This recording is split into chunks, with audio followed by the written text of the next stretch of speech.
Alors, je viens de terminer, juste avant que j'enregistre cette vidéo, je viens de terminer le jeu vidéo South Park The Stick of Truth, le bâton de la vérité. Et donc je vais vous donner mon impression, vous excusez si je me fie beaucoup à mes petites notes très professionnelles écrites sur une enveloppe qui traînait là. C'est parfait, c'est typique, c'est parfait pour la chaîne Zone Geek. Et donc qu'est-ce que donne ce jeu South Park The Stick of Truth? Déjà, première chose qui me paraît très très claire. Si vous n'êtes pas fan de South Park, passez votre chemin. Ça ne sert même à rien parce que en résumé, le système de jeu, le gameplay est correct. Il n'est pas exceptionnel, très loin de là. Il est bon, ça sait jouer, il est assez répétitif, je reviendrai là-dessus. Mais il ne vaut pas le coup d'être joué juste pour le gameplay. Ce qui compte dans le jeu, c'est l'ambiance, l'humour, les doublages, l'animation, et c'est surtout d'être partie intégrante, avoir un personnage qui fait partie intégrante du show.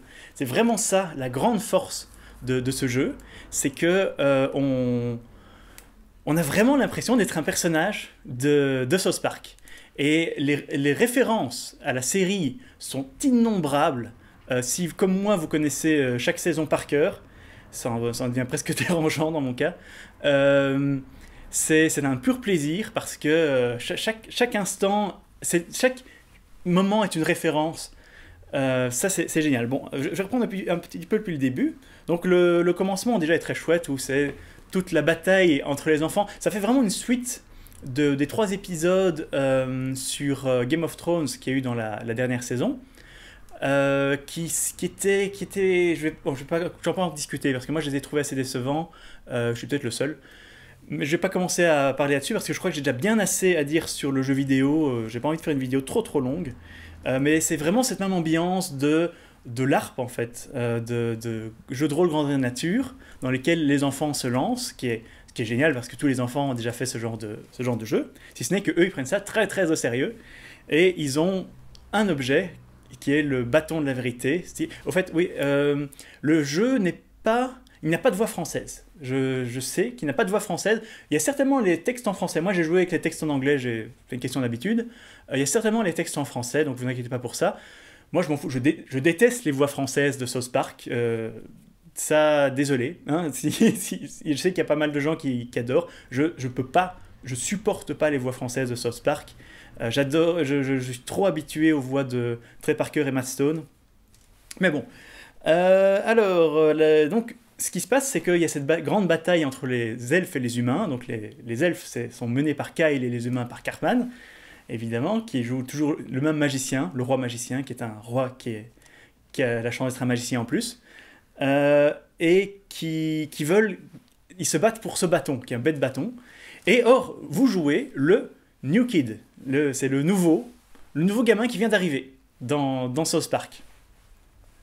Qui est un petit peu bizarre parce qu'il ne parle jamais. C'est un gag récurrent dans le jeu. Le fait que le personnage ne parle jamais. C'est ce qui est très courant dans les jeux vidéo d'aventure. C'est censé donner une certaine... pour nous permettre de nous identifier au personnage. Moi, c'est quelque chose que j'aime pas trop. Je préfère que le personnage ait un caractère bien à lui, sans que j'ai pas besoin de m'identifier au personnage. Je veux que le personnage sorte du lot par son caractère. Mais bon, dans ce jeu-là, c'est très chouette parce que tu crées ton personnage, tu sais pas le customiser de manière incroyable, mais il y a vraiment moyen de faire un personnage de South Park qui te ressemble suffisamment. Moi, j'ai fait le mien, je me suis beaucoup posé des questions. Est-ce que j'allais mettre des lunettes à mon personnage? Parce que là, je porte pas de lunettes, mais quand j'étais enfant, j'en portais parce que là, j'ai des lentilles. Donc, je me suis demandé, vu que c'est un enfant, est-ce que je mets les lunettes? Bon, je l'ai pas fait, mais c'est une question. La première chose que tu fais dans le jeu, c'est que tu peux aller à la toilette et tu peux aller chier. Et ramasser le caca qu'il y a dans la toilette. Ça donne bien le ton, tout de suite. Et l'utiliser après en combat. Ouais. Si vous êtes facilement dégoûté, ce jeu n'est pas pour vous. Parce que ce que je viens de dire, c'est ridicule. L'un des derniers stages, enfin le dernier stage avant le boss final, est génial, je vais pas vous le spoiler. Je vais pas vous le spoiler, mais c'est parfait. C'est des références excellentes aux épisodes. Et c'est juste parfait. Ce jeu a énormément de violence, évidemment. Ça, ils sont jamais gênés dans South Park, mais le jeu a aussi encore plus de références au sexe que la série. Ils n'hésitent pas. Pourquoi? Parce qu'ils peuvent. Le jeu est interdit aux moins de 18 ans, ils mettent ce qu'ils veulent dedans. Et donc, préparez-vous à voir un sacré paquet de couilles, parce qu'on voit beaucoup, des personnages nus, beaucoup de couilles, ouais. Des avortements, c'est tellement drôle. Alors, ce qui est marrant, c'est que l'un des outils de ton personnage, je te tutoie, hein. L'un des outils du personnage du jeu, donc vous allez acquérir des nouvelles capacités au fur et à mesure du jeu, qui sont bien sympas, qui sont juste chouettes. C'est chouette d'avoir ces nouvelles capacités qui vont vous permettre d'accéder à nouveaux endroits. C'est très chouette dans ce village qui est South Park. Ils ont très bien rendu South Park. Tous les lieux ne sont pas là, parce que South Park n'est tout simplement pas une carte particulièrement définie.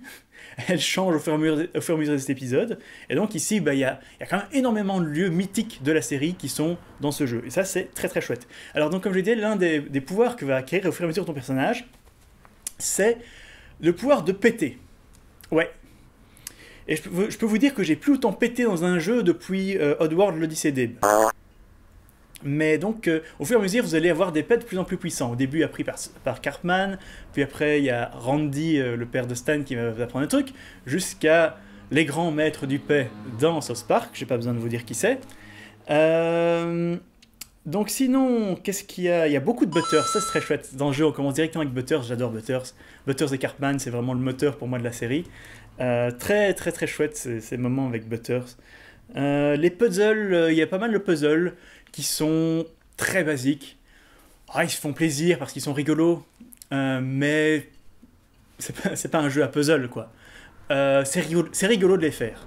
D'ailleurs, ce qui est très chouette, c'est que dans les combats, il y a moyen souvent d'éviter les combats par des puzzles. Vous allez voir un truc qui clignote au-dessus de la tête d'un ennemi, vous allez tirer à distance dessus, enfin là je lance parce que je jouais avec le bat boomerang, vous allez tirer à distance dessus pour que le truc tombe sur la tête de l'ennemi, donc vous allez gagner point d'expérience sans faire le combat.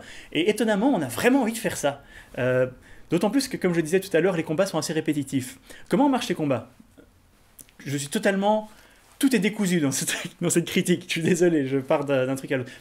Tant que j'y suis, comment marchent les combats? C'est un Final Fantasy-like, c'est du RPG à la japonaise, où les personnages attendent leur tour, vous choisissez une attaque, ou utilisez un objet, ou une capacité, pour balancer sur l'ennemi.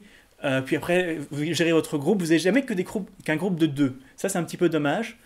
Heureusement, il y a une certaine variété parce que vous pouvez avoir pas mal de compagnons. En plus du New Kid, donc, qui est votre personnage principal, qui vit vraiment l'aventure, vous pouvez être accompagné par, donc évidemment, Cartman, Stan, Kyle, Kenny, mais aussi Butters, comme j'ai déjà dit, et j'en oublie un, et Jimmy, qui est très chouette aussi, très chouette personnage, Jimmy.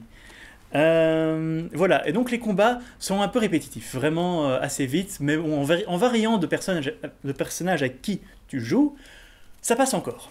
D'autant plus que les ennemis sont quand même relativement variés, ça c'est chouette, on va pas tomber assez souvent sur des ennemis types, mais chaque partie a vraiment son type d'ennemi, très bizarre, très varié, ça tourne énormément autour des zombies nazis, et on en a pour tous les goûts.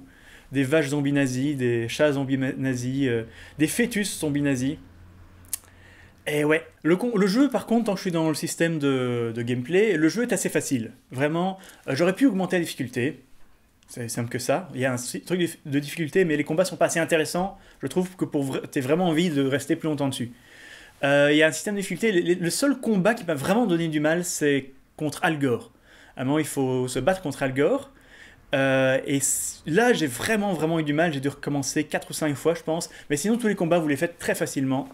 Parce que Al Gore devient votre ami, et quand il est votre ami Facebook, il n'arrête pas de vous envoyer des messages. Méchant Al Gore. Enfin, j'aime bien Al Gore, le vrai, mais pas celui de la série. Alors oui, d'ailleurs, en parlant d'amis Facebook, ça c'est un système du jeu qui est assez sympa. C'est que pour gagner des nouveaux pouvoirs, vous devez vous faire de nouveaux amis. Et donc, il faut avoir de plus en plus d'amis Facebook. Et plus vous avez d'amis Facebook, plus vous avez de pouvoir. Ça, c'est quand même un système très drôle, sympathique, quoi. Que dire de plus? Sans compter qu'évidemment, vous avez les messages des gens, de vos amis. Vous avez des messages qui sont souvent très drôles. Bon, bah, j'en ai un peu fini pour les bons côtés de ce jeu. Je vais un peu parler des problèmes de jeu. Oui, oui, ce jeu a des problèmes. Enfin, les bons côtés, donc pour résumer, il est très drôle, les voix et la façon dont c'est écrit, c'est comme un épisode de la série, donc si vous aimez la série, vous aimerez ce jeu. Euh, toute la manière dont ça se déroule est très chouette, on change beaucoup d'environnement, il y a des environnements... Quand vous irez au Canada, vous allez voir, c'est merveilleux, le Canada, j'adore. Énormément de blagues sur les jeux vidéo. C'est un jeu qui se moque des jeux vidéo de ce genre-là. Et il fait ça très bien. Et le gameplay n'est pas mauvais, mais juste un petit peu rébarbatif. Alors quels sont les mauvais côtés de ce jeu? Et il en a quelques-uns, il a quelques bugs. Déjà un bug graphique qui est très bizarre, c'est que on a vraiment l'impression, enfin je suppose que c'est comme ça que ça s'est passé, toutes les cinématiques ont été enregistrées à l'avance avec les personnages Cartman, Kyle, Stan, etc. Et ensuite, ils ont rajouté votre personnage, vu qu'il a une apparence customisée, dedans. Et ça fait que de temps en temps, et ça c'est très bizarre, euh, l'image va changer de plan, va changer de décor, et votre personnage va disparaître pendant une ou deux images. Pendant une fraction de seconde, et votre personnage va disparaître. Et ça, c'est assez dérangeant. Moi, ça m'a vraiment... Allez, putain, quoi, ils auraient pas pu s'arranger pour que ça n'arrive pas. C'est pas une catastrophe, mais c'est un petit peu dommage. Aussi, il y a pas mal de quick time events qui sont juste un petit peu chiants à faire. C'est très chouette de découvrir les nouvelles attaques des personnages, parce qu'elles sont très drôles. Mais de un, il faut faire des quick time events qui sont un petit peu chiants, et certains qui sont trop faciles, certains qui sont trop difficiles. Vraiment, c'est totalement déséquilibré. On sent que ces quick time events ont été prévus pour une console. Moi, j'ai joué sur PC. Oui, jouer sur PC, parce que sur console, c'est censuré en Europe. Donc, il faut jouer sur PC. Et ce serait dommage de censurer un jeu aussi magnifiquement dégueulasse. Donc, les quick time events, vraiment, ils deviennent très vite lourds, et surtout que vous avez tendance à refaire toujours les mêmes et les mêmes et les mêmes. Ça a l'air dynamique comme ça, d'avoir, en plus de ces actions, de devoir un minimum gérer ses réflexes, mais ça fait que ça devient vite chiant, et par exemple, pour parer les coups, il faut faire des clics droits au moment où tu te fais frapper. Mais ça fait que tu te centres sur ton personnage, et tu ne vois pas les animations amusantes des ennemis. Ça, c'est moche. Blablabla, bon, il n'y a pas grand chose d'autre, quelques bugs. Moi, j'ai eu un bug assez important quand on joue Butters, et quand on le fait devenir le professeur Chaos. Et pour faire son attaque spéciale, il m'arrive très souvent que le jeu se plantait à ce moment-là. Enfin, j'avais juste... Le combat continuait, sauf que moi, je voyais juste le professeur Chaos. Et c'est tout. Et donc ça, c'était très chiant. Ouais, ben voilà. En fait, je crois que j'ai à peu près tout dit. Comme j'ai dit, c'est un jeu vraiment fait pour les fans. Si vous êtes fan, si vous êtes grand fan, je vous conseille très vivement ce jeu. Si vous connaissez à peine la série, je vous le conseille pas spécialement. Si vous n'aimez pas la série, vous n'aimerez pas ce jeu, pas du tout. Voilà, tout est dit. C'était une vidéo un petit peu plus longue que ce que j'avais prévu, mais j'ai été dans les grandes lignes, je pense. Voilà, c'est mon avis sur South Park: The Stick of Truth. Bye bye bye bye.